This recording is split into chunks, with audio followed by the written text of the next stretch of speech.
Normally umbilical cord जे आहे ते नॉर्मली 7 to 14 डेजला पडतं. तर नाळ पडल्यानंतरच अंघोळ घातलेली बरी असते. बाळाला दूध पाजू शकता. फक्त काही काळजी घ्यायची की बेडच्या अगदी कडेला बाळ नको असायला, किंवा कोणीतरी एक सुपरवायझिंग म्हणजे हेल्पिंग व्यक्ती बरोबर असलं, आई म्हणा किंवा सासूबाई त्या असल्याबरोबर, तर लक्ष ठेवू शकतात ते फीडिंग मदरकडे. कारण ती दमलेली असेल तर कधी कधी झोपून जाते आणि बाळावर तिचा हात पडला किंवा तिचं अंग बाळावर असं पडलं तर बाळाला सफोकेशन होऊ शकतं. त्याची जर काळजी घेतली तर झोपून दूध पाजू शकतो. जेव्हा आपण धूर देतो त्याच्याने सगळं ते फ्युम्स येतात, गॅससारखं होतो, स्मोकसारखा होतो. त्याच्यामुळे बाळाला सफोकेशन होऊ शकतं आणि लॉंग टर्म इफेक्ट्स पण लंग्सवरती होऊ शकतात. तर त्या बाळांना वारंवार लोअर रेस्पिरेटरी इन्फेक्शन होऊ शकतात. तर धुरी देऊ नये. बाळाला जेव्हा दूध पाजता तेव्हा तुम्ही ॲटलिस्ट 20 to 30 मिनिट्स बाळाला सरळ ठेवलं पाहिजे आणि ढेकर काढली पाहिजे चांगल्या पाहिजे. अदरवाईज तुम्ही जर प्रॉपरली ढेकर नाही काढली तर बाळाला उचक्या लागतील. तर ढेकर काढणं गरजेचं. कधी कधी ती नाही जरी काढली तर मग कोलिक पेन होऊ शकतं बाळाला. तो गॅस खाली जाऊन पोटामध्ये दुखू शकतो. बाळाला कुठलाही न्यूबॉर्न बेबी असेल, नवजात शिशू असेल, त्याला पहिले घेण्याच्या आधी स्वतःला वॉश केलं पाहिजे चांगल्या प्रकारे. हँड वॉश केलं पाहिजे. हँड वॉश नाही केलं ॲटलीस्ट सॅनिटाईज केलं पाहिजे. पर्टिक्युलरली जेव्हा पॅरेंटच्या घरातला कुठलाही मेंबर बाहेर येतो तो डिरेक्टली बाळाजवळ जायला नाही पाहिजे. त्यांनी प्रॉपर वॉश घेतला पाहिजे. नंतर कपडे चेंज केले पाहिजे. नंतरच बाळाला हात धुवून बाळाला टच केला पाहिजे. बाळाला आईच्या जवळ झोपू नये.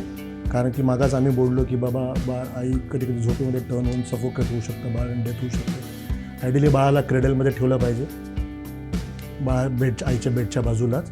आणि ते बेडसुद्धा ते जे क्रेडलसुद्धा आहे त्याच्यामध्ये जे मॅट्रेससुद्धा आहे तीसुद्धा फर्म असली पाहिजे, जेणेकरून बाळ फ्लॅट त्याच्यावरती सुपाईन झोपलं पाहिजे, म्हणजे पाठीवर झोपलं पाहिजे.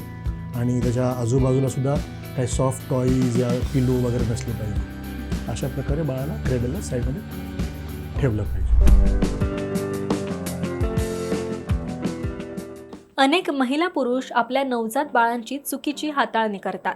त्यामुळे नवजात बाळांची काळजी कशी घ्यावी, कोणत्या सामान्य चुका टाळाव्यात आणि बाळांच्या सुरक्षेसाठी योग्य पद्धती कोणत्या आहेत, याच विषयावर आरोग्य दर्पण या खास चर्चेत आज आपण तज्ज्ञांकडून मार्गदर्शन घेणार आहोत. त्यासाठी आज आपल्यासोबत आहेत डॉक्टर संदीप सावंत, जे बालरोग तज्ज्ञ असून सध्या नवी मुंबईतील अपोलो हॉस्पिटलमध्ये कार्यरत आहेत आणि यांना या क्षेत्रात 26 वर्षांचा दांडगा अनुभव आहे. यांचं आपण स्वागत करूयात. धन्यवाद. यानंतर आपल्यासोबत आहे डॉक्टर अस्मिता महाजन, ज्या बालरोग तज्ज्ञ असून त्यांना या क्षेत्रात 14 वर्षांचा अनुभव आहे. या मुंबईतील माहीममधील SL रहेजा हॉस्पिटल येथे नवजात अतिदक्षता विभागाच्या प्रमुख आहेत. त्यांचंही आपण खूप खूप स्वागत करूयात. धन्यवाद. पहिला प्रश्न डॉक्टर संदीप तुमच्यासाठी आहे की नवजात बाळ जे आहे तर त्यांना अंघोळ नेमकं कधी घातलं पाहिजे? आयडियली न्यूबॉर्न्सला फर्स्ट 24 आवर्स आंघोळ घातलीच नाही पाहिजे. आणि जोपर्यंत नाळ नाही पडत तोपर्यंत आयडियली बाळाला आंघोळ नाही घालायला पाहिजे. नॉर्मली अंबिलिकल कॉर्ड जे आहे ते नॉर्मली 7 to 14 डेजला पडतं. तर नाळ पडल्यानंतरच आंघोळ घातली बरी असते. ओके. आणि ते किती वेळा घातलं हवं? आयडियली छोटं बाळ असतं ते लगेच त्यांचं टेम्परेचर फ्लक्च्युएशन भरपूर होतं. तर तुम्ही जर लवकर आंघोळ जर घातली, बराच वेळ आंघोळ जर घातली बाळाला, तर मग ते त्यांचं टेम्परेचर ड्रॉपडाऊन होण्याची भीती असते. तर हायपोथर्मियामध्ये जातात ते. त्याच्यामुळे शॉर्ट आणि स्वीट ठेवलं पाहिजे बाळाचं बात. अच्छा. आणि मालिशविषयी काय सांगाल? बरेच महिला ज्या आहेत तर ते मालिश करतात आणि त्याचबरोबर उपटन वगैरे सुद्धा लावतात, तर त्याविषयी काय सांगाल? मालिश करायला काही नुकसान नाही आहे. मालिश करण्याने बाळाचं ब्लड सर्क्युलेशन चांगलं वाढतं. सेकंड थिंग, कधी कधी काय पॅरेंट्सची एक चुकीची धारणा आहे की बाबा तुम्ही मालिश केली तर माझ्या बाळाचे बोन्स स्ट्रॉंग होतील. तसं काय होत नाही. फक्त सर्क्युलेशन इम्प्रूव्ह होतं आणि आईचं आणि बाळाचं चांगलं बॉन्डिंग पण होतं. कारण की आई त्याच्यामध्ये पूर्ण इन्व्हॉल्व होते जेव्हा मसाज करते. तर त्यामुळे बाळाला त्याचे फायदेच होतात. सेकंड थिंग, उपटन लावायचं काय नाही, हा मोठा प्रश्न आहे. कारण की सगळे आपले पूर्वज, मोठे पॅरेंट्स घरचे सगळे सांगतात की उपटन लावल्यावर बाळाचे केस निघून जातील, बाळ गोरा होईल. पण तसं काय होत नाही. तर उपटन लावल्याने उलटे बाळाचे जे स्किन असते, बाळाची स्किन फार सेन्सिटिव्ह असते आणि डेलिकेट असते. तुम्ही जर उपटन लावलं तर ती स्किन ड्राय पडते. ड्राय पडल्यामुळे बाळाला ॲलर्जीज होतात. त्याच्यामुळे बाळाला ॲटोपिक डर्मॅटायटिस व्हायची शक्यता असते. तर टाळलं पाहिजे ह्या सगळ्या गोष्टी. मग त्याला काही ऑप्शन आहे का उपटनऐवजी? तुम्ही आपल्याकडे भरपूर मॉइश्चरायझर्स आहेत मार्केटमध्ये. इन्स्टेड तुम्ही ते वापरा, या तुम्ही नारळाचं तेल वापरा ज्या मसाजसाठी. आणि मसाज जेंटली केली पाहिजे, जेणेकरून बाळाला त्रास नाही झाला पाहिजे. काय करतात पॅरेंट्स, या काय ज्या मावशी येतात ज्या मसाज करतात ते एकदम विगरसली मसाज करतात, त्याच्यामुळे बोन पण तुटण्याची भीती असते. तर डेलिकेट मसाज करणं इम्पॉर्टंट आहे. ओके, याच प्रश्नाला अनुसरून मी तुमच्याकडे येते डॉक्टर अस्मिता. बऱ्याच वेळेस जेव्हा मालिश केली जाते तर बाळाच्या हातापायाचे व्यायाम केले जातात, तर त्याविषयी काय सांगाल? तर ते करावे की नाही करावे, त्याचे काही नुकसान आहेत का? तर व्यायाम आणि उपटन, तर उपटनबद्दल एक कमेंट करू इच्छिते. तर म्हणजे थोडं डिटेलमध्ये सांगायचं झालं तर बेसन, आटा, चंदन, हळदी, मलाई, घी म्हणजे तूप, ह्या सर्व वस्तू कधीकधी उपटन किंवा मालिशमध्ये वापरल्या जातात. तर ह्या सर्व वस्तू ज्या ट्रॅडिशनली सांगितल्या जातात पण अतिशय चुकीच्या आहेत. कुठलंही असं जे उपटन प्रकरण म्हणजे पार्टिक्युलेट मॅटर असतं ते आपल्या चामडीवरच्या पोर्सना म्हणजे भोकांना ब्लॉक करतं. बाळांना फोडी येऊ शकतात आणि नवजात शिशूमध्ये 10 ते 12 फोडी येणे ह्याला पण आम्ही बॅक्टेरियल इन्फेक्शन असं म्हणतो आणि त्याची ट्रीटमेंट द्यायची गरज पडू शकते. सो ते अजिबात करायचं नाही. सेकंड गोष्ट, मालिश जसं डॉक्टर संदीप यांनी सांगितलं, जेंटल असलं पाहिजे, बाळाला ते एन्जॉयबल असलं पाहिजे. म्हणजे बाळ काम सूद झालं पाहिजे त्याच्याने, ना की जोरजोरात रडलं पाहिजे. मसाजने बाळाचे रडल्यावर लंग्स डेव्हलप होतील चांगले, हे चुकीचं आहे. त्याचे स्नायू म्हणजे मसल्स किंवा बोन्स जास्ती डेव्हलप होतील, हे चुकीचं आहे. त्याच्या न्यूट्रिशन म्हणजे आईच्या दुधानेच ते डेव्हलप होणार आहे बाळ. पण मालिशचे जसे त्यांनी सांगितलं अनेक फायदे असतात. बाळ सूदिंग इफेक्ट येतो बाळाला, त्याचं कोऑर्डिनेशन मुवमेंट्सचं जास्ती चांगलं होतं. कधीकधी गॅस कमी व्हायला किंवा कॉन्स्टिपेशन कमी व्हायला किंवा कॉलिक म्हणजे पोटदुखी ह्याच्यावर सुधारणा होते. ह्या सगळ्या बाबतीत मालिशचा नक्कीच फायदा होतो. आणि बॉन्डिंग म्हणजे आईचा जो टच, प्रेमळ जो टच असतो, स्पर्श असतो, तो सगळ्यात महत्त्वाचा बाळासाठी. आता तुम्ही विचारलात व्यायामाविषयी, तर ते अतिशय जेंटल म्हणजे हळूवार प्रकारे केलं पाहिजे. असं जे अक्षरशः कसरतीसारखं हात पाय वर खाली करून जोरजोरात करणे, बाळाला रडायला पाहिजे त्याने असं करणे, हे अतिशय चुकीचं आहे. पण हो, त्यांचे हातपाय स्टिफ होऊ नयेत किंवा म्हणजे एक सपलनेस यावा त्यांच्या मूवमेंटमध्ये, ह्याच्यासाठी व्यायाम करणे चांगले असते. पण म्हणजे जेणेकरून बाळाला त्रास होऊ नये, दुखू नये ह्याची काळजी घेतली पाहिजे. त्यांनी म्हटल्याप्रमाणे त्यांची जी हाडं असतात अतिशय नाजूक असतात. थोडं जोरात पुल केल्याने वगैरे सुद्धा त्यांच्यात इजा होऊ शकते. ओके, आणि बऱ्याच वेळेस काजळसुद्धा लावलं जातं, जे डॉक्टर लोक सांगतात की नाही लावलं पाहिजे, तर त्याविषयी काय सांगाल? हो, हे अगदी बरोबर आहे की काजळ नाहीच लावलं पाहिजे. बरेच लोक विचारतात की नाही आम्ही स्वतः घरी बनवलेलं काजळ असेल ते चालेल का? तर तेही आम्ही अजिबात अवॉइड करायला सांगतो, म्हणजे नाहीच लावायचं असं सांगतो. ह्याची कारणं 2-3 आहेत की एक तर बाळाच्या डोळ्याला त्या काजळात जे काय कंटेंट्स असतील जसं की लेड किंवा इतर काही केमिकल्स, त्याच्याने ॲलर्जिक रिॲक्शन होऊ शकते. दुसरं म्हणजे काजळ लावल्याने इन्फेक्शन म्हणजे कंजंक्टिव्हायटिस, डोळा लाल होणे हे प्रकार होऊ शकतात. प्लस काजळचे जर पार्टिकल्स तिथे अडकले तर जी अश्रुनलिका असते ती ब्लॉक होऊ शकते आणि ब्लॉक झाल्यामुळे तिकडे छोटी सूज येऊ शकते, इन्फेक्शन जास्ती वाढू शकतं आणि डोळ्याला त्रास होऊ शकतो. म्हणून काजळ नक्कीच अवॉइड करावे, नाही लावलेले बरे. काजळाबद्दल मी पण एक पॉईंट ॲड करू इच्छितो. काजळामध्ये लेड असतं. लेड असल्यामुळे बाळाची जी इम्युन सिस्टम आहे ती पण डेव्हलपिंग फेजमध्ये असते, ब्रेनची सिस्टम पण ती डेव्हलपिंग फेजमध्ये असते. समजा जर थोडा जरी आपण काजळ जेव्हा लावतो तर लेड ॲब्झॉर्ब होतं. त्या लेड ॲब्झॉर्ब झाल्यामुळे बाळाच्या ब्रेन डेव्हलपमेंटला अफेक्ट होऊ शकतो. तर त्याच्यामुळे काजळ तर लावूच नाही, कुठल्याही स्थितीमध्ये काजळ लावू नये. ओके, मग साधारण कोणत्या वेळानंतर लावलं तर चालतं? Ideally not required. ओके, हां, पण लावायचं जर असेल तर बाळ समजा मोठं झालं असेल, मोर दॅन 2 इयर्स, तुम्ही लावू शकता. ओके. आणि बऱ्याच वेळेस पण काय तरी पण होतं? आयडियली जे आपण काजळ मार्केटमधनं आणतो त्याच्यामध्ये 50% लेड असतं.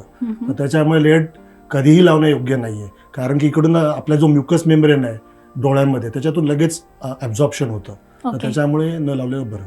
बरं, दुसरा प्रश्न माझा असा आहे की बऱ्याच वेळेस सर्दी खोकला बाळाला होऊ नये, नवजात बाळाला, तर त्यावेळेस धुरी दिली जाते आपल्या घरामध्ये, तर ते योग्य आहे का? ते करावं की एकदम नाही? चुकीचं आहे ते, कारण की जेव्हा आपण धूर देतो त्याच्याने सगळे ते फ्युम्स येतात, गॅससारखं होतो, स्मोकसारखा होतो, त्याच्यामुळे बाळाला सफोकेशन होऊ शकतं आणि लाँग टर्म इफेक्ट्स पण लंग्सवरती होऊ शकतात. तर त्या बाळांना वारंवार लोअर रेस्पिरेटरी इन्फेक्शन होऊ शकतात. तर धुरी देऊ नये. अच्छा, आणि बाळाला जेव्हा झोपवलं जातं तर त्यावेळेस खूप काळ किंवा खूप वेळ झोपवलं जातं, तर त्यामुळे काही दुष्परिणाम होतात? बाळ जर खूप झोपलं, आयडियली बाळाचं pattern 16 to 18 hours sleeping pattern असतंच, पण त्या दरम्यान समजा जर बाळ एकाच साईडला झोपून राहिलं तर तिकडं पोझिशनल फ्लॅटनिंग होते. तर ते होऊ नये त्यासाठी बाळाला फ्रिक्वेंट चेंज ऑफ पोश्चर दिलं पाहिजे. अदर बाकी ह्याच्या पलीकडे काय करायची गरज नाही. मी एक पॉईंट घालू इच्छिते की बाळाचं जे स्कल म्हणजे डोक्याचे बोन्स असतात ते अतिशय सॉफ्ट असतात. त्याच्यामुळे जर ते एकाच पोझिशनमध्ये, बाळ तर नॉर्मली असं झोपलेलंच असणार सरळ बेडवर किंवा क्रेडलमध्ये, पण त्याच्यामुळे ते कधीतरी मागून किंवा एका साईडने जर झोपत असेल बाळ तर ते थोडे फ्लॅट होऊ शकतात. पण बऱ्याचदा ते सॉफ्ट असल्यामुळे बाळ जेव्हा पालथं पडायला लागतं ते स्वतःहून मोल्डिंग होतं त्याचं आणि नॉर्मलाइज होतो तो शेप. पण जसं सरांनी सांगितलं, बाळांचं डोकं थोडं मध्यावर राहावं ह्याच्यासाठी तुम्ही यू शेप्ड म्हणजे हॉर्स शू शेप्ड अशी पिलं वापरू शकता. पण अदरवाईज नवजात शिशूंसाठी उशी हा प्रकार वापरू नये अजिबात. कारण त्यांचं डोकं म्हणजे मान जर थोडीही फ्लेक्स म्हणजे अशी फोल्ड झाली तर त्यांना श्वासनलिकेतून श्वास घ्यायला त्रास होऊ शकतो. कारण श्वासनलिका अतिशय सॉफ्ट असते, त्याच्यात कार्टिलेज बनलेलं नसतं, म्हणून त्यांना सफोकेशन होऊ शकतं. नेहमीच त्यांना पाठीवरच झोपवावं. पोटावर झोपवलेलं असेल तर नेहमी आपण आजूबाजूला असावं आणि लक्ष ठेवावं. आणि पाठीवर झोपवावं तेव्हा पोझिशन अशी ठेवावी की आपलं लक्ष राहील आणि डोकं मध्यावर राहील. ओके. आणि आईने झोपून बाळाला दूध पाजावं का, याविषयी काय सांगाल? तर ह्याबद्दल बऱ्याच लोकांची अशी चुकीची समजूत आहे की आईने कधीही झोपून दूध पाजू नये. पण हे चुकीचं आहे. का? कारण स्टार्टिंगमध्ये स्पेशली किंवा आई बऱ्याच वेळेस दमलेली असते किंवा डिलिव्हरीच्या नंतर लगेच तिला स्टिचेसचं पेन होत असतं. यावेळेस तिला शक्य नसतं की जास्त वेळ उठून बसून, बाळ कधी कधी 1-1 तासाने दूध मागतं, तर एवढ्या फ्रिक्वेंटली किंवा एवढ्या लॉंग टाईमसाठी तिला बसणं शक्यच नसतं. तर मग अशा केसेसमध्ये आम्ही महिलांना अलाव करतो की तुम्ही झोपून बाळाला दूध पाजू शकता. फक्त काही काळजी घ्यायची की बेडच्या अगदी कडेला बाळ नको असायला किंवा कोणीतरी एक सुपरवायझिंग म्हणजे हेल्पिंग व्यक्ती बरोबर असलं, आई म्हणा किंवा सासूबाई त्या असल्याबरोबर, तर लक्ष ठेवू शकतात ते फीडिंग मदरकडे. कारण ती दमलेली असेल तर कधी कधी झोपून जाते आणि बाळावर तिचा हात पडला किंवा तिचं अंग बाळावर असं पडलं तर बाळाला सफोकेशन होऊ शकतं. त्याची जर काळजी घेतली तर झोपून दूध पाजू शकतो. कारण बाळ तसंही सेम पोझिशनमध्ये असतो. जेव्हा आपण बसून दूध पाजतो तरी बाळ हॉरिझॉन्टल म्हणजे आडवंच असतं आणि जर आई झोपून पाजत असेल तरीही बाळ आडवंच असतं. सो त्याच्या पोझिशनमध्ये तसा फरक पडत नसतो. फक्त बाळाला सफोकेशन होऊ नये ह्याची काळजी जर घेतली तर आई दूध झोपलेल्या पोझिशनमध्ये पण पाजू शकते. ओके. डॉक्टर संदीप, तुम्ही काय म्हणाल याविषयी, काय बोलायचं? मी सहमत आहे मॅडमच्या पूर्ण डिस्क्रिप्शनवरती. फक्त एवढीच काळजी घेतली पाहिजे आपल्याला की बाबा कोणी ना कोणीतरी एक अटेंडंट असायला पाहिजे. कारण की आई खूप थकलेली असते आणि बाळाला पाजता ती झोपू शकते आणि बाळाच्या वरती ती टर्न होऊ शकते. त्याच्यामुळे बाळ सफोकेट होऊ शकतं आणि डेथ होऊ शकते. तर त्याच्यामुळे फिडिंग करायला हरकत नाही, पण somebody has to be there. Okay. म्हणजे साधारण काळजी घ्यायला पाहिजे असं आपण म्हणू शकतो. बरं, आणि बाळाला झोपवताना गुंडाळलं जातं कपड्यामध्ये, तर त्याविषयी काय सांगाल? हरकत नाही फिडिंग करताना, पण टाईट नसलं पाहिजे ते. कारण की स्वॅडलिंगमुळे बाळा कम्फर्टेबल फील होतं. कारण की बाळ जेव्हा वूममध्ये असतं तेव्हा त्याला थर्मोन्यूट्रल एन्व्हायरमेंट असतं, तर त्याच्यामध्ये बांधलं तर बाळाला एकदम कम्फर्टेबल वाटतं. ओके. आणि कपडे टाईट नसू नये ते. बरं, तुमचं काय मत यावर? हो, स्वॉडलिंग जे आपण बाळाला बांधणं त्याला स्वॉडलिंग म्हणतात, ते जरी कंपल्सरी नसलं, बाळाला जर आवडत असेल, सिक्युअर वाटत असेल, झोप छान लागत असेल बांधल्यामुळे, तर नक्कीच बांधू शकतो. पण हो, जे एक चुकीची समजूत आहे लोकांची की बाळांचे पाय सरळ धरून टाईटली बांधायला पाहिजे, हे चुकीचं आहे उलट. कारण तुम्ही अजिबात बाळाला बांधलं नाहीत तरी जे फोल्डेड पाय असतात ते तसे का असतात? कारण आईच्या गर्भात बाळ तसं असतं, फिटल पोझिशनमध्ये असतं. पण ते 2-3 महिना स्वतःहून सरळ होतील जरी तुम्ही बाळाला अजिबात बांधलं नाहीत तरीसुद्धा. उलट एकदम टाईट बांधल्यामुळे हिप जॉईंटचा प्रॉब्लेम होऊ शकतो बाळाला. सो अतिशय टाईट बांधू नयेत. काही बाळांना हात बाहेर काढायचे असतात बांधलेल्यातून, तर ते अलाउड आहे. जसं बाळ कम्फर्टेबल असेल आपण ते बघायचं असतं. ओके. आणि बऱ्याच वेळेस काय होतं की बाळ रडायला लागतं, त्यावेळेस महिला किंवा घरातलं कोणीही माणूस टीव्हीच्या समोर ठेवतं त्यांना, मग त्याविषयी काय सांगाल? असं करावं की नाही? ते टीव्हीकडे सारखं पाहत असतात, तर त्याविषयी काय सांगाल? ॲज पर गाईडलाईन्स तर तुम्ही बाळाला स्क्रीन दाखवलंच नाही पाहिजे फर्स्ट 2 इयर्ससाठी. 0 स्क्रीन टाईम. आणि beyond 2 years it should be around 30 minutes in 24 hours, 30 minutes to 1 hour in 24 hours. त्याच्यापेक्षा जास्त स्क्रीन नाही दाखवायचं. त्याच्यामुळे मग डोळ्यांचा प्रॉब्लेम होऊ शकतो, बाळाचे कॉग्निटिव्ह फंक्शन्स डिलेड होऊ शकतात या हॅम्पर होऊ शकतात. नंतर त्याच्यामुळे मुलं आजकाल तुम्ही बघितलं असेल की ऑटिझम पण खूप राईजवरती आहे. तर स्क्रीन टाईममुळे मुलं लेट पण बोलायला लागतात. त्याच्यामुळे it is better not to show any screen. त्याच्याबद्दल मी असं बोलेन की नक्कीच 2 वर्षांपर्यंत, जसं सरांनी म्हटलं, 2 वर्षांपर्यंत स्क्रीन टाईम अलाउड नाही आहे. पण नवजात शिशूमध्ये तर अजिबातच दाखवू नये स्क्रीन. कारण त्यांना एकतर पहिले 6 महिने त्यांची विजन नॉर्मल आपल्यासारखी विजन नसतेच. त्यांना फोकस करताच येत नाही कुठच्याही गोष्टीवर.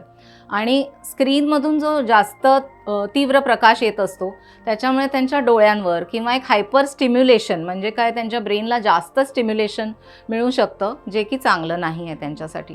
सो त्यांना जेंटल म्युझिक, काम सूदिंग मंत्र एखादा थोडासा लावून ठेवला किंवा सूदिंग म्युझिक किंवा व्हाईट नॉईज म्हणतात, ह्या सगळ्या गोष्टींचा वापर करून त्यांना सूद करता येतं.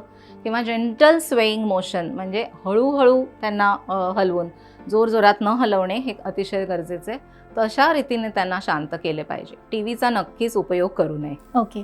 आणि बऱ्याच वेळेस काय होतं की 6 महिन्यामध्येच आपल्याकडे काहीतरी सूप वगैरे देणं, ह्या गोष्टी केल्या जातात. तर ते करावं की नाही करावं? तर पहिले 6 महिने आईचंच दूध देणे म्हणजे एक्सक्लुझिव्ह ब्रेस्ट फीडिंग करणे हे आपल्या सर्वांना माहितीच आहे. 6 महिन्याच्या आधी आईचं दूध सोडून पाणीसुद्धा द्यायची बाळाला गरज नसते. आम्ही समजावताना असं समजावतो की अगदी राजस्थानसारख्या जागी जिथे अतिशय गरम क्लायमेट आहे तिथेसुद्धा फक्त आईच्या दुधावर बाळ पहिले 6 महिने राहू शकतं. कारण आईच्या दुधातलंच पाणी बाळाला सफिशियंट असतं. सो पहिले 6 महिने आईचं दूधच, आणि 6 महिन्यानंतर कॉम्प्लिमेंटरी फीडिंग, ज्याला आधी आपण विनिंग म्हणायचो पण त्याला आता आपण म्हणतो कॉम्प्लिमेंटरी फीडिंग, म्हणजे आईचं दूध प्लस वरचे खाद्यपदार्थ हे सुरू करू शकतो. जसं तुम्ही म्हणालात सूप इत्यादी हे सुरू करू शकतो. आणि 6 महिने इज द करेक्ट टाईम. कारण 6 महिन्यानंतर फक्त आईच्या दुधात तेवढे न्यूट्रिएंट्स बाळाला पुरतील एवढे नसतात. तेव्हा नक्की सुरू करावं 6 महिन्यानंतर. अच्छा. याच प्रश्नाला अनुषंगून तुम्ही काय सांगाल? पहिले 6 महिने तर फक्त आईचंच दूध द्यायला पाहिजे. कारण की आईच्या दुधामध्ये जे न्यूट्रिएंट्स असतात, जे बाळाच्या ग्रोथसाठी, डेव्हलपमेंटसाठी, मेंटल डेव्हलपमेंट, फिजिकल डेव्हलपमेंटसाठी पाहिजे असं सगळं ते घटक त्याच्यामध्ये असतात. आणि आईचं दूध 2 प्रकारचं असतं. एक 4 मिल्क असतं, एक हाइंड मिल्क असतं. पहिल्या दुधामध्ये पाण्याचं प्रमाण जास्त असतं, फॅट प्रोटीन कार्ब्सचं प्रमाण कमी असतं. आणि नंतरचं जो दूध येतो त्याला आम्ही हाइंड मिल्क म्हणतो. त्याच्यामध्ये पाण्याचं प्रमाण कमी असतं आणि त्याच्यामध्ये फॅट प्रोटीन कार्ब्सचं प्रमाण जास्त असतं. तर पहिल्या दुधाने बाळाची ताण भागते आणि नंतरच्या दुधाने बाळाचं पोट भरतं. तर त्याच्यामुळे बाळाला वरचं देणं, बाळाला पाणी द्यायची गरज नसते. आता तुमचा दुसरा प्रश्न असा आहे की बाळाला सूप वगैरे देता येईल का? तुम्ही जर सगळं पाणी या सूप लवकर सुरू केलं 6 महिन्याच्या आधी तर बाळाला अलर्जीज होतील, नंतर इंटॉलरन्स डेव्हलप होईल, नंतर पुढे चालून GI इन्फेक्शन्स होतील आणि त्या पेशंटला, त्या बाळांना पुढे चालून अस्थमा, स्किन अलर्जीज, एटोपी व्हायची शक्यता जास्त असते. आणि तुम्ही जेव्हा सूप सुरू करता या पाणी सुरू करता, तुम्ही बॅक्टेरिया देताय बाळाला त्या पाण्याद्वारे, तर बाळाला इन्फेक्शन लागण्याची भीती असते. तर हे देऊ नये पहिल्या 6 महिन्यापर्यंत. ओके. बरं. आणि बऱ्याच वेळेस काय होतं की बाळाने दूध प्यायल्यानंतर आई जी आहे तर ती ढेकर काढण्याचा प्रयत्न करते. तर ते योग्य आहे का? तसं करावं का? हो, ढेकर काढलीच पाहिजे आयडियली. बाळाला जेव्हा दूध पाजता तेव्हा तुम्ही ॲटलिस्ट 20 to 30 मिनिट्स बाळाला सरळ ठेवलं पाहिजे आणि ढेकर काढली पाहिजे चांगल्या प्रकारे. अदरवाईज तुम्ही जर प्रॉपरली ढेकर नाही काढली तर बाळाला उचक्या लागतील. तर ढेकर काढणं गरजेचं. कधी कधी ती नाही जरी काढली तर मग कोलिक पेन होऊ शकतं बाळाला. तो गॅस खाली जाऊन पोटामध्ये दुखू शकतो. बरं. ते कसं, त्यावर काय सांगाल तुम्ही? म्हणजे कसं काढलं पाहिजे? नॉर्मली बेबीला अपराईट धरलं पाहिजे विथ तुमच्या त्या बाळाचं शोल्डर, आपलं हेड आपल्या शोल्डरवर पडलं पाहिजे आईच्या, आणि नंतर आणि दुसरा हात आपला त्या बाळाच्या बटक्सवर पाहिजे आणि ग्रॅज्युअली त्याला बाळाला थापटलं पाहिजे. तुम्हाला काय म्हणायचं? सो ह्यात काय असतं की बऱ्याच आईवडिलांचा मला प्रश्न असतो की मी खूप ट्राय केलं पण बाळाला काय ढेकर आला नाही, तर काय करायचं? तर त्याच्यात असं असतं की नवजात शिशू जेव्हा रडतं ना तेव्हा त्यांना एरोफेजिया म्हणजे काय, हवा गिळणे. तर ते दूध पितात तेव्हा किंवा जेव्हा रडतात तेव्हा ते हवा गिळत असतात, ते स्वॉलो एअर. तर ह्यामुळे तो ढेकर काढणे गरजेचा असतो, कारण नाहीतर मग ते दूध वरती येईल हवेबरोबर. म्हणून आपण प्रयत्न करायचा असतो. बऱ्याचदा काय होतं, फीडिंग झाल्यानंतर बाळाला सरळ घेता घेताच तो ढेकर येऊन जातो आणि मग नंतर येत नाही, तर हे नॉर्मल आहे, असं होऊ शकतं. सो मी म्हणेन की 10-15 मिनटं तुम्ही जसं सरांनी समजावलं तसं थोपटून, वरच्या डिरेक्शनमध्ये थोपटून ट्राय करू शकता. किंवा मी नेहमी पेरेंट्सना सांगते की 5-10 मिनटं जर बाळाला सरळ घेऊन रूममध्ये फेरी मारली तर त्या मुवमेंटमुळे तो ढेकर लवकर येतो. पण कधी कधी ढेकर अजिबातच येत नसेल तर ढेकर येईपर्यंत थोपटत राहायचं का? तर नाही, डेफिनेटली नाही. 10 मिनटं ट्राय करून त्याच्यानंतर बाळाला तुम्ही पाठीवर नॉर्मल आपण जसं झोपवतो तसं झोपवू शकता. तर हा गॅस कुठे जाईल मग? तो कधी कधी खालून निघत राहतो. खालून गॅस पास करणे नवजात शिशूंसाठी अतिशय नॉर्मल गोष्ट आहे. सो असं नाही की गॅस पास करतोय म्हणजे त्याला गॅस झाला आहे किंवा त्याला त्रास होतोय, अशातला भाग नाही. खूप गॅस पास करून जर बाळ चिडचिड करत असेल त्यालाच आपण कोलिक म्हणतो आणि मग त्याची आपण साधी औषधं असतो ती देतो. ह्यात मी एक टिप्पणी सांगू इच्छिते की त्या बाळांना सुद्धा कधीही काढा, गुट्टी, ग्राईप वॉटर हे 3 गोष्टी अजिबात देऊ नयेत. आम्ही सांगितलेली औषधं असतात त्याच्यावर, साधी औषधं ती अलाउड आहेत आणि ती तुम्ही वापरू शकता. ओके. आणि बरेच जण काय असतात की त्यांना आपल्या बाळाचं लवकर बसणं किंवा उठणं हे हवं असतं, तर मग 6 महिन्याच्या आधीच बसवतात ते बाळाला, तर त्याविषयी काय सांगाल? त्यामधून काही नुकसान वगैरे होतं का? सो नक्कीच ही गोष्ट चांगली नाही आहे की जेव्हा बाळाचे मसल्स डेव्हलप नसतात एखाद्या गोष्टीसाठी, त्या गोष्टीच्या आधीच म्हणजे तो माइलस्टोन डेव्हलप होण्याच्या आधीच जर तुम्ही तो प्रयत्न कराल बाळाला जसं की उभं करायला किंवा बसवून ठेवायला, तर ते चुकीचं होईल. त्यांचे जेव्हा मसल्स पालथं पडायला रेडी असतात तेव्हा ते पालथं पडतील. स्वतःहून उठून स्वतःला उठवून बसवू शकतात तेव्हा ते बसतील. जेव्हा आपण 6 महिन्यानंतर सॉलिड फूड म्हणजे खाद्यपदार्थ हळूहळू सुरू करतो तेव्हाही त्यांना थोडं रिक्लायनिंग पोझिशन म्हणजे एकदम सरळ 90 डिग्रीजमध्ये नाही, काटकोन चौकोन करून नाही बसवायचं. रिक्लायनिंग पोझिशनमध्येच फूड म्हणजे खाद्यपदार्थ भरवायला सुरुवात करायची असते. त्याच्यामुळे जेव्हा बाळाचे स्वतःची बॉडी रेडी होईल तेव्हाच त्यांना बसवून देऊ शकतो आपण मुद्दामून त्यांना फोर्स करायचं नाही. तसंच जर तुम्ही मला विचाराल त्याच ब्रेथमध्ये हेही सांगेन की त्यांना चालवायचं जास्ती घाई आपण करायला बघायची नाही. तो बाळ एवढ्याच महिन्याचा आहे, तो आत्ता चालतोय, माझं बाळ चालत नाही आहे, तर हे टेन्शन घेऊ नका. ही नॉर्मल गोष्ट असते. काही बाळं पहिल्या वर्षाच्या आतातच चालायला लागतात आणि काही नॉर्मल बाळं 1 वर्ष ते 2 वर्ष ह्या पिरियडमध्ये कधीही चालू शकतात. सो ही गोष्ट नॉर्मल आहे. त्यासाठी वॉकर ह्या प्रकाराचा अजिबात वापर करू नये. पिडियाट्रिशियन म्हणजे आम्ही बालरोग तज्ज्ञ वॉकर ह्या प्रकाराचा निषेध करतो आणि अजिबात वापरू नये हे सांगतो. कारण त्याच्यामुळे बाळाच्या बॅकच्या मसल्सना वगैरे त्रास होऊ शकतो. प्लस त्या वॉकरला कधी कधी चाकं असतात तर ॲक्सिडेंट्स पडणे किंवा लागणे, इंजुरी होणे हे होऊ शकते. म्हणून ओके. मग कोणत्या वयात बाळाने चाललं पाहिजे असं काही नाही आहे? सो 10 to 11 मंथ्स नंतर आधी ते धरून उभे राहतील, हळूहळू 2-3 पावलं टाकायला लागतील 1 वर्षाचं होईपर्यंत आणि मग त्याच्यानंतर चालायला सुरुवात करतात. एखादं बाळ थोडंसं लवकर करू शकतं, काही बाळं 15 महिने 20 महिने असं पण करू शकतं. तो सांगण्याचा अर्थ हा की दुसऱ्या वर्षात पण बाळ जर चाललं अतिशय नॉर्मल गोष्ट आहे. ओके. व्हेरिएशन असतं सगळ्या गोष्टीमध्ये डेव्हलपमेंटल माइलस्टोन्समध्ये. तर थोडा लवकर पण चालतात, थोडं लेट पण चालतात. म्हणजे तुम्हाला जज करावं लागतं की बाळाला काय प्रॉब्लेम आहे का, मेंटली काय प्रॉब्लेम आहे का, डेव्हलपमेंटल माइलस्टोन्समध्ये समजा रिग्रेशन आहे का, या डेव्हलपमेंटल माइलस्टोन ते अचीव्ह करतो का नाही, ते सगळं लक्ष द्यावं लागतं. तर वारंवार बाळाचं जेव्हा तो वॅक्सिनेशनला येतो तेव्हा त्याचं फिजिकल डेव्हलपमेंट बघितलं जातं. आणि डॉक्टर संदीप, मला हे विचारायचं की बऱ्याच वेळेस कानात नाकात तेल टाकलं जातं बाळाच्या, तर त्याविषयी काय सांगाल? ते टाकावं की नाही? बरेच डॉक्टर नाहीच सांगतात, तरीही महिला टाकतातच, तर त्याविषयी काय सांगाल? बिलकुल नाही टाकलं पाहिजे. कारण की ते टाकल्यामुळे नुकसान होतं, मॉइस्टनेस होऊ शकतं, इन्फेक्शन होऊ शकतं. पर्टिक्युलरली अम्बिलिकल कॉर्डवर टाकलं तर ते डिलेड पडतं. म्हणजे नॉर्मली 7 to 14 डेजमध्ये पडायला पाहिजे, पण ते it may take little longer time. Sometimes मग ते कधी इन्फेक्शन पण होऊ शकतं आणि त्याच्यामुळे बाळाला प्रॉब्लेम होऊ शकतो. आणि कानामध्ये टाकल्यामुळे सुद्धा इयर इन्फेक्शन होऊ शकतं. तर त्याच्यामुळे हे टाकलं नाही पाहिजे. बऱ्याच ज्या महिला आहेत तर त्या बाळाला घेताना अस्वच्छ हाताने घेतात, तर त्याविषयी काय सांगाल? नाही, बाळाला कुठलाही न्यूबॉर्न बेबी असेल, नवजात शिशू असेल, त्याला पहिले घेण्याच्या आधी स्वतःला वॉश केलं पाहिजे, चांगल्या प्रकारे हँड वॉश केलं पाहिजे. हँड वॉश नाही केलं ॲटलीस्ट सॅनिटाईज केलं पाहिजे. पर्टिक्युलरली जेव्हा पॅरेंट्सच्या घरातला कुठलाही मेंबर बाहेर नेतो तो डिरेक्टली बाळाजवळ जायला नाही पाहिजे. त्यांनी प्रॉपर वॉश घेतला पाहिजे, नंतर कपडे चेंज केले पाहिजे, नंतरच बाळाला हात धुवून बाळाला टच केला पाहिजे. पण त्यामुळे दुष्परिणाम काय होऊ शकतो? इन्फेक्शन लागू शकतं बाळाला. किंवा आपण बऱ्याच जागनं जाऊन येतो, कुठे कोणाला काय असेल माहीत नाही. आता जसं मला गरज नाही की मला सर्दी खोकलाच असायला पाहिजे या ताप असायला पाहिजे. मी समजा कुठे दुसऱ्या रूममध्ये गेलो आहे, तिथे कुठला पेशंट येऊन गेला असेल तर तिकडे त्यांनी जसे सिक्रेशन पडले असतील, माझा हात लागला असेल आणि सडनली मी जाऊन बाळाला टच केला, ह्याला आम्ही फोमाइट स्प्रेड म्हणतो. तर त्याच्यामुळे सुद्धा बाळाला इन्फेक्शन लागू शकतं. तर त्याच्यामुळे बाळाला डिरेक्टली टच नाही करायचं.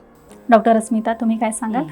तर मी हे नवजात शिशूंची जी काळजी ही मी प्रत्येक नवीन पालकांना घरी जायच्या आधी बसून समजावतेच. तर सगळ्यात पहिलं माझं वाक्य हेच असतं की हँड हायजीन म्हणजे हातांची स्वच्छता. आणि त्याबद्दल मी सगळ्यांना हेही सांगते की थँक्स टू कोविड सगळ्यांना आता हँड हायजीन म्हणजे हँड वॉशिंगची चा इम्पॉर्टन्स अगदी पटलेलं आहे आणि माहीत आहे. तर महिलाच का, बाळाला टच करणारे प्रत्येक व्यक्तीने आणि जर घरी दुसरी बाळं असतील, मोठी मुलं वगैरे असतील तर ह्या प्रत्येकाने हात स्वच्छ केल्याशिवाय नवजात शिशूला अजिबात टच केलंच नाही पाहिजे. पहिले 6 महिने त्यांची रोगप्रतिकार शक्ती जवळजवळ नसतेच. ते आत्ताच जगात आलेले असतात. वॅक्सिनचा इफेक्ट अजून आलेला नसतो. त्याच्यामुळे प्रतिकारशक्ती खूपच कमी असते. त्यांना कसं असतं की एक्झाम्पल म्हणजे असं मी देते समजावण्यासाठी की थोडे जंतू 10 जंतू गेले तरी त्यांना इन्फेक्शन होऊ शकतं. तेच सपोज आपल्याला 100 जंतूंनी होईल इन्फेक्शन, पण लहान बाळांना पटकन इन्फेक्शन पकडतं.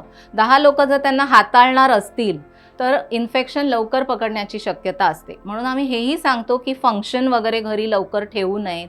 बारसं करून जास्ती लोकांना बोलवून किंवा गर्दीच्या ठिकाणी या सगळ्या गोष्टींना अवॉइड करावं. आणि नवजात शिशूंना पहिले 3 महिने तरी मोठ्या फंक्शनमध्ये किंवा खूप लोकांनी हाताळणं वगैरे अवॉइड करावं. एस्पेशली जर प्री मॅच्युअर बेबी असेल, NICUतून आमच्या घरी जातात, त्यांची वजनं तेव्हाही कमीच असतात, 1.5 किलो किंवा 2 किलो.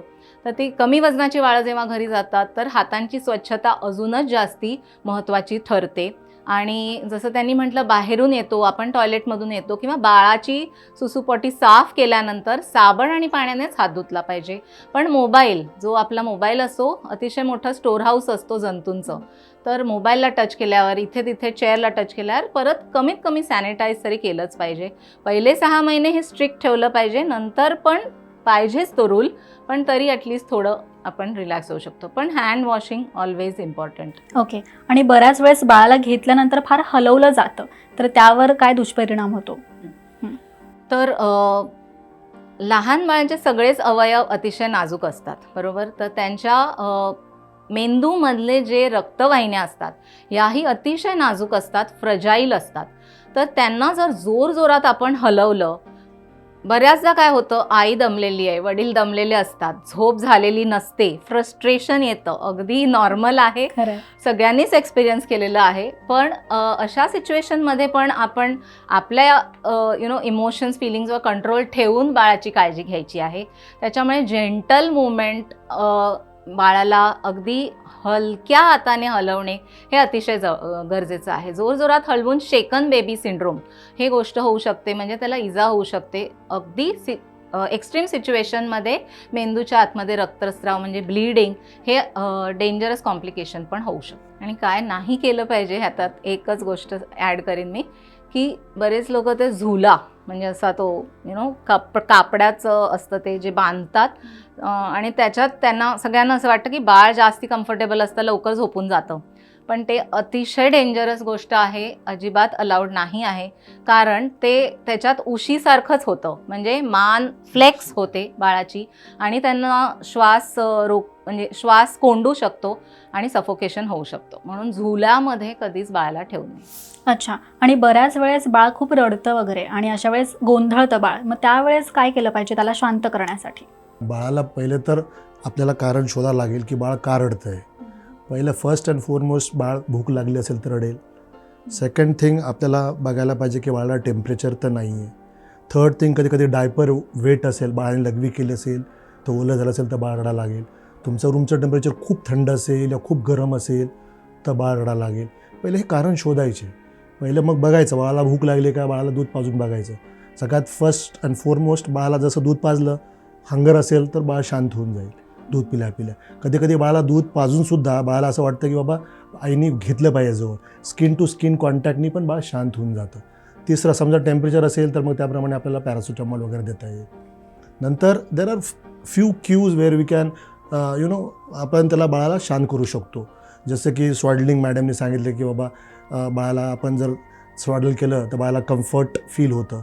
आणि सेकंड थिंग, कधी कधी जसं मॅडम म्हणलं की व्हाईट नॉईज, बाळाच्या कानाला बाळाला आपल्या जवळ घेऊन करत राहायचं, ज्याने बाळ एकदम शांत होऊ शकतं. नंतर बाळाचे पोझिशन चेंज करायची, स्किन आपलं साईडला नाही तर स्टमकवर ठेवायचं. कधी कधी त्याच्याने पण बाळ शांत होतं. कधी कधी नाहीतर बाळाला तुम्ही काय एकतर पॅसिफायर देऊ शकता, या बाळाचा स्वतःचा थंब देऊ शकता सकिंगला, त्याच्यामुळे पण बाळ शांत होऊ शकतं. हे सगळ्या गोष्टी आपण ट्राय करू शकतो. बरोबर आहे. त्याच्यात एकच 2-3 गोष्टी ॲड करीन. जेव्हा ते म्हणतात की पोटावर झोपवायचं, तर जेव्हाही पोटावर झोपवू शकतो आपण, जेणेकरून गॅस पोटातला बाळांचा कमी होतो, त्यांना कधी कधी कम्फर्टेबल वाटतं, ते झोपी जातात. पण आपण अवेअर असलं पाहिजे, बाळाला सोडून त्या पोझिशनमध्ये कधीच जायचं नाही. आपण तिथे थांबलं जसं मी पाहिजे. समजावलं, आपण तिथे थांबलं पाहिजे. कारण जसं मी समजावलं, नेहमी पाठीवर झोपवणेच बाळाला सेफ पोझिशन आहे झोपण्याची. का? कारण पोटावर झोपल्याने बाळांना बऱ्याचदा जर काही गोष्ट त्यांच्या नाकाला म्हणजे श्वास कोंदत असेल, सफोकेट होत असेल, तर त्यांना हे कळत नाही 2 ते 3 महिने तरी कमीत कमी, की आपलं डोकं दुसरीकडे टर्न होऊन श्वास घ्यावा. म्हणून सिड्स म्हणजे सडन इन्फंट डेथ सिंड्रोम पोटावर झोपलेल्या पोझिशनमध्ये जास्ती कॉमन असतं. म्हणून पोटावर झोपलेल्या बाळाला कधीच सोडून जाऊ नये, आपलं लक्ष असलं पाहिजे. आणि आपण जर झोपणार असू किंवा दूर जाणार असू, तर बाळाला नेहमी पाठीवरच झोपवलं पाहिजे. दुसरं म्हणजे रडण्याची अजून कारणं असू शकतात, जशी की पेन, आणि खूपच एक रेअर कारण म्हणजे ब्रेनचं इरिटेशन. ओके, म्हणजे एका फिटचा प्रकार हा असू शकतो. तर ते मी नेहमी पेरेंट्सना सांगते, हळूहळू तुम्हाला बाळाच्या रडण्याची कारणं हळूहळू स्वतःच करायला लागतील. की हे फक्त भूक लागली म्हणून रडतंय किंवा ओलं झालं म्हणून रडतंय. हे कॉमन 2-3 गोष्टी आपण चेंज केल्या, कधी कधी फक्त उचलून धरल्यावर त्यांना बरं वाटतं, ऊब मिळाली आपल्या बॉडीची की त्यांना बरं वाटतं. बऱ्याचदा आईच्या हृदयाचे ठोके ऐकल्यावर त्यांना बरं वाटतं, कारण ते आईच्या पोटात असतात, तर तो आवाज हृदयाच्या ठोक्याचा आईचा ते ओळखतात, त्यांना माहीत असतो. आईने बऱ्याचदा त्यांच्याशी बोलल्यावर किंवा इव्हन वडिलांनी बोलल्यावर तो त्यांना आवाज आतमध्ये सुद्धा माहीत असतो गर्भात असताना. सो सूदिंग व्हॉईसमध्ये त्यांच्याशी बोलल्याने कधी कधी शांत होतात. कधी कधी जस्ट खोलीमध्ये फिरल्याने किंवा अगदीच काही वर्क करत नसेल तर गाडीमध्ये एखाद्या ड्राईव्हवर घेऊन झाल्याने बाळ झोपी जाऊ शकतं. एक्स्ट्रीम सिच्युएशनमध्ये सगळं काही ट्राय करायला लागू शकतं. ओके, आता सगळ्यात शेवटचं म्हणजे नवीन पालकांना तुम्ही काय संदेश द्याल दोघंही? मी तर पहिला सल्ला हे देईन की पहिले 6 महिने बाळाला आईचंच दूध द्यायला पाहिजे, वरचं काहीसुद्धा नाही द्यायला पाहिजे. इन्क्लुडिंग पाणी, जन्मगुट्टी, बॉनिसन काही नाही द्यायला पाहिजे. सेकंड थिंग, बाळाची आंघोळ घालायचं. बाळाला पॅरेंट्सला, नवीन पॅरेंट्सला हे सल्ला देईन मी की बाबा जोपर्यंत आपलं नाळ पडत नाही तोपर्यंत बाळाला आंघोळ घालू नका, तोपर्यंत तुम्ही स्पॉन्ज बाथ द्या बाळाला. थर्ड थिंग, बाळाला हे धुरी वगैरे, काजळ वगैरे ॲप्लिकेशन करायचं नाही. ही माझा सल्ला राहील पॅरेंट्सला. डॉक्टर अस्मिता? सो मी एंडमध्ये असं सांगू इच्छिते की एक नवीन एक्सपिरियन्स असणार आहे नवीन पालकांसाठी नवजात शिशूची काळजी घेणे. तर जर बाळ 2-3 गोष्टी नीट करत असेल, म्हणजे काय की दूध नीट पितं आहे, 1.5 ते 2 तास तरी 2 दुधांच्या फीडिंगमध्ये नीट झोपतं आहे, सुसू आणि पॉटी ॲडिक्वेटली करतं आहे, ओके, आणि ॲक्टिव्ह आहे बाळ. तर ह्या 3 गोष्टी जर नॉर्मल असतील तर जनरली ऑल इज वेल असं आम्ही म्हणतो. सो ॲक्टिव्ह, फीडिंग वेल आणि युरिन आणि स्टूल म्हणजे लघवी आणि शी बाळाची नीटपणे चालू असेल तर जनरली सगळं ठीक असतं. काही डेंजर साईन्स मी एंडमध्ये नेहमी सांगते पेरेंट्सना की ज्या लक्षात ठेवाव्यात आणि लगेच डॉक्टरांना किंवा हॉस्पिटलला कॉन्टॅक्ट करावा. तर त्या अशा की बाळ सुस्त झालं आहे, दूध अजिबात 3-4 वेळा वेगवेगळ्या पद्धतीने ट्राय करून सुद्धा पित नाही आहे. तिसरी गोष्ट म्हणजे जर खोकला झाला आहे, कंटिन्युअस खोकला झाला आहे, ब्रीदिंग म्हणजे श्वास जरा फास्ट घेत आहे बाळ, निळं पडणे म्हणजे ब्ल्यू पडणे बेबी, त्याच्यानंतर पॉटीमध्ये म्हणजे शीमध्ये रक्त येणे किंवा रक्ताचे थेंब येणे, लघवी 4 वेळा किंवा कमी वेळा 24 तासात करणे, एक्सेसिव्ह रडणे, आपण जे प्रकार बघितले रडणाऱ्या बाळाला शांत करण्याचे त्या व्यतिरिक्त सुद्धा बाळ कंटिन्युअसली रडतंय, गॅसचे जे आम्ही थेंब टाकतो ते देऊन सुद्धा रडतच राहिलं बाळ, तर काही वेगळं कारण जसं फिट किंवा दुखतंय काही हे असू शकतं म्हणून.